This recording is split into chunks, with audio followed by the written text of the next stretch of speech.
नमस्कार मित्रांनो, स्वागत आहे तुमचं एका नवीन व्हिडिओमध्ये। मित्रांनो, आज आपण बनवणार आहोत खास गावरान पद्धतीचं खारं वांग। चला तर मग रेसिपीला सुरुवात करूया। सर्वात प्रथम आपण शेंगदाणे भाजून घेऊया।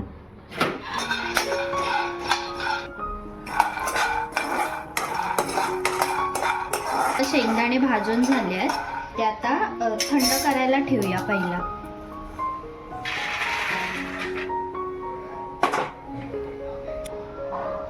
शेंगदाणे थंड होईपर्यंत आपण आधी वांगी कट करून घेऊया। वांग्याचे हे पूर्ण नाही कापायचं, हे फक्त आणि ह्याचे हे पण काढून घ्यायचे, ज्याला काटे असतात ते पण काढून घ्यायचे।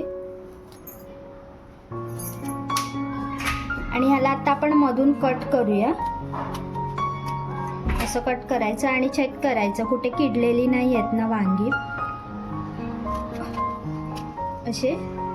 असं कट करून घ्यायचं आणि पाण्यात ठेवायचं। पाण्यात ठेवल्याने आपली वांगी काळी नाही पडत।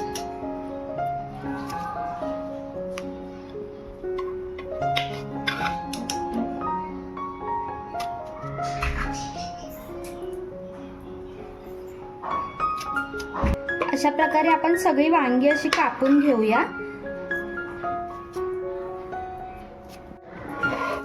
सगळी वांगी आता माझी कापून झाली आणि त्यात मी थोडंसं मीठ पण टाकलंय, जेणेकरून वांगी काळी नाही पडणार।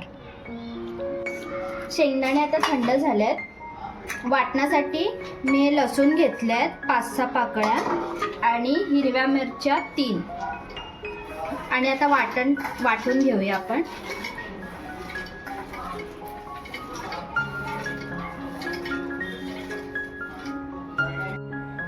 आपलं वाटण आता वाटून झालंय, असं थोडं जाडच ठेवायचं आहे।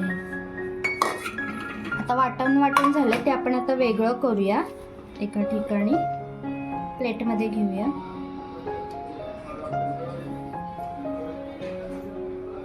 आता हे वाटलेलं आहे, त्याच्यात मी थोडं मीठ टाकेन, थोडंच टाकायचं, जास्त नाही टाकायची। हळद आणि कोथिंबीर आणि हे सगळं एकत्र करून घेऊया आपण।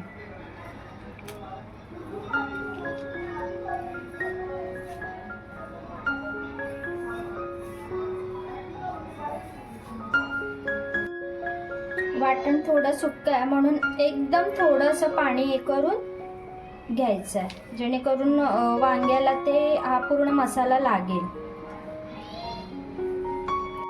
स्वतः आपला हा मसाला रेडी झालाय, तो वांग्यात भरून घेऊया आपण। असं पूर्ण गच्च भरूया।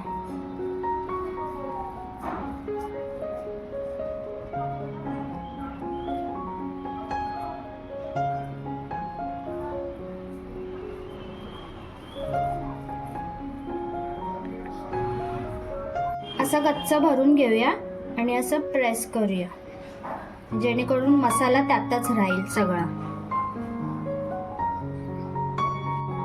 अशा प्रकारे आता आपण सगळा शेंगदाण्याचा कूट या वांग्यांमध्ये भरून झालाय। आता आपण ह्या वांग्यांना फोडणी देऊया। कढई आता आपली तापलेली आहे, त्यात मी आता तेल टाकेन। थोडं तेल आता तापलेलं आहे, त्याच्यात मी थोडी राई टाकते।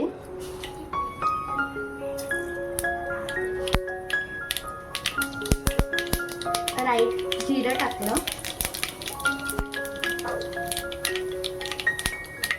आणि कढीपत्ता टाकला।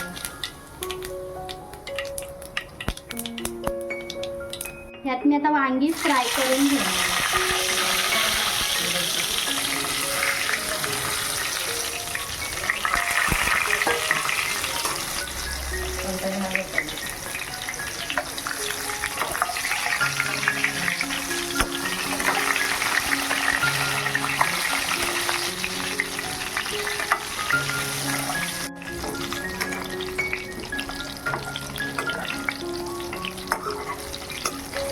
आता वांगी फ्राय करून झाले आहेत, त्यात मी आता 2 टोमॅटो घेतलेले चिरून ते टाकायचे आहेत आणि हे पण आता थोडे मऊ होतील असे करून घ्यायचे। टोमॅटो टाकून झाल्यानंतर जो आपला उरलेला मसाला होता शेंगदाण्याचा कूट ते पण टाकून घ्यायचे।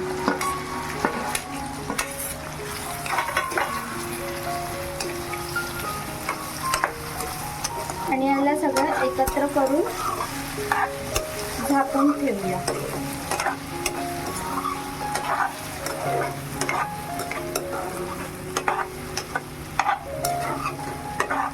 सगळं एकजीव करून झालं. आता याला झाकून 5 मिनिटं ठेवूया.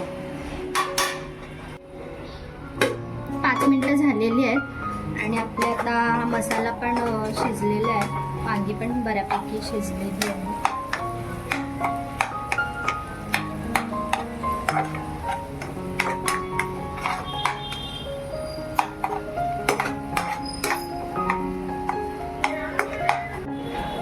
आता यात आपण हळद आणि मीठ टाकणार आहोत.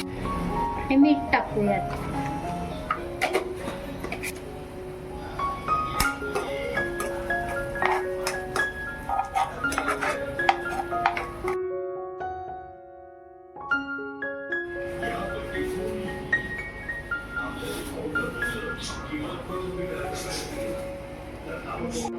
दहा मिनिटं झालेली आहेत. आता आपण चेक करूया वांग शिजलंय की नाही. वांग शिजलंय की नाही हे आपल्याला कसं कळेल, हे असं बघूया. हे बघा, हे प्रेस होत आहे म्हणजे वांग शिजलेलं आहे आपलं. आणि आता गावरान पद्धतीचं खारं वांग रेडी आहे खायला.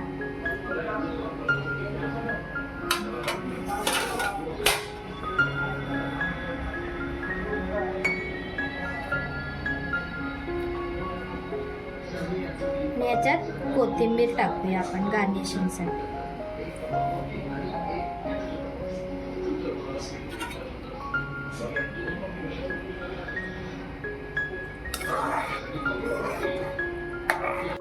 तर आता तयार आहे आपलं खारं वांग.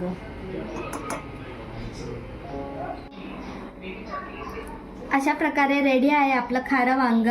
आवडल्यास नक्की लाईक करा, share and subscribe. Bye bye.